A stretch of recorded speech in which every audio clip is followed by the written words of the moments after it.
നെല്ലിക്ക അച്ചാറാണ്. നെല്ലിക്ക 1/2 കിലോയിലേക്ക് 100 ഗ്രാം വെളുത്തുള്ളി ഇട്ടിട്ടുണ്ട്. വെളുത്തുള്ളി കുറച്ച് അധികം തന്നെ ഇരുന്നോട്ടെ.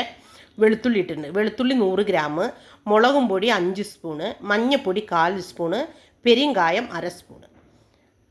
പിന്നെ ഇതിലിട്ടിട്ടുള്ളത് എന്താണ്? കടുകും ഉലുവയും പൊടിച്ചത്. കടുക് പൊടിച്ചത് ഒരു 4 സ്പൂണ്, ഉലുവ പൊടിച്ച് 2 സ്പൂണ്, പിന്നെ വെണ്ണ 100 ഗ്രാം, പിന്നെ സാൾട്ട് നമ്മുടെ ആവശ്യത്തിന്. ഇതാണ് ഇപ്പോൾ ഇതിലിട്ടിട്ടുള്ളത്.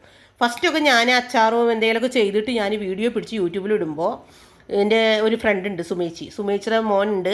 മോൻ്റെ കുട്ടിയാണ്, ടിൻറ്റുവിൻ്റെ കുട്ടിയാണ്. വളരെ നല്ല സ്വഭാവമുള്ള കുട്ടി, എനിക്ക് ഒത്തിരി ഇഷ്ടമാണ് അവൻ. ഞാനവിടെ പോയപ്പോൾ മോൻ എന്നോട് പറയണ്, സുണ്ടാൻറ്റി നീ ഇപ്പിടി വല്ല പോടുകൂടാ സുണ്ടാൻറ്റി, വീഡിയോ പോടുമ്പോൾ 8 വയസ്സുള്ളോട്ട് കുട്ടിക്ക് 8 വയസ്സായിട്ടുള്ള അവൻ പറയുന്ന എൻ്റെ അടുത്ത്, സുണ്ടാൻറ്റി നീ വീഡിയോ പോടുമ്പോൾ എന്നാ നീ ചെയ്യണോ അതിൻ്റെ റെസിപ്പിക്ക് சொல்லணும், அப்போ தான் வீடியோ போட்டால் எங்களுக்கெல்லாம் தெரியும். இல்லாத இப்படி ஆள்கார் வீடியோ பார்த்துட்டு ஐயே இதில் ரெசிபி சொல்லுதில்லையா சொல்லிட்டு யாரும் உன்னை பார்க்க மாட்டேன், இந்த வீடியோ யாரும் பார்க்க மாட்டேன் சொன்னாட்டி. இனிமேல் நீ என்ன செய்யணும்னு வச்சுங்க அது ரெசிபி சொல்லி அது செய்து காமிக்க சொன்னாட்டி. அப்படி இருக்கணும். நல்லா சொல்லி கொடுத்து. എനിക്ക് 8 വയസ്സ് കുഴന്ത, ഞാൻ 45 വയസ്സായിச்சு. அந்த குழந்தை தான் எனக்கு சொல்லி கொடுத்து இந்த மாதிரி செய்யணும் சுண்டான்ட்டின்னு. அதனால அப்புறமா தான் ഞാൻ ഈ വീഡിയോയിൽ இப்படி சொல்லுது இந்த மாதிரி செய்யணும்ന്നല്ല.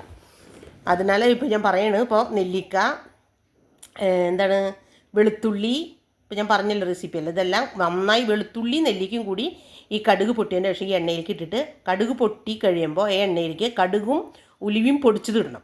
ഉലുവയും കടുകും പൊടിച്ചത് ഇട്ടതിന് ശേഷം ഈ വെളുത്തുള്ളി അതിലേക്കിട്ട് നെല്ലിക്ക അതിലേക്കിട്ട് നല്ല വാട്ടണം.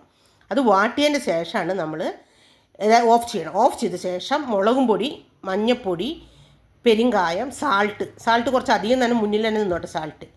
അത് ഇട്ടതിൻ്റെ ശേഷം പിന്നെ വിനീഗർ ഒരു 3 സ്പൂൺ വിനീഗർ ഒഴിച്ച് കഴിഞ്ഞാൽ നല്ല നെല്ലിക്കച്ചാറായി. ഇതിപ്പോൾ ഒരു കൊല്ലം കൂടി വേണമെങ്കിൽ നമുക്ക് വെക്കാം. നമുക്ക് ഇതിപ്പോൾ ഒരു കൊല്ലം വെക്കാനൊന്നും ഉണ്ടാവില്ല, ഇത് 1 മാസത്തിൽ തീരും. നെല്ലിക്കച്ചാറല്ലേ, അതുകൊണ്ട് വേഗം തീരും.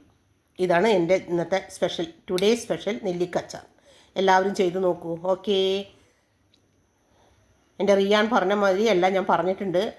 സുണ്ടാൻറ്റി നീ പറയും സുണ്ടാൻറ്റി എന്ന് എപ്പോഴും എൻ്റെ അടുത്ത് പറയും. അത് കാരണം ഞാനിപ്പോൾ റെസിപ്പി എല്ലാം പറഞ്ഞു തന്നത്. റെസിപ്പി നോക്കി അതേമാതിരി എല്ലാവരും നെല്ലിക്കച്ചാർ ചെയ്തിട്ട് എനിക്ക് മെസ്സേജ് അയക്കും. Okay, thank you, by.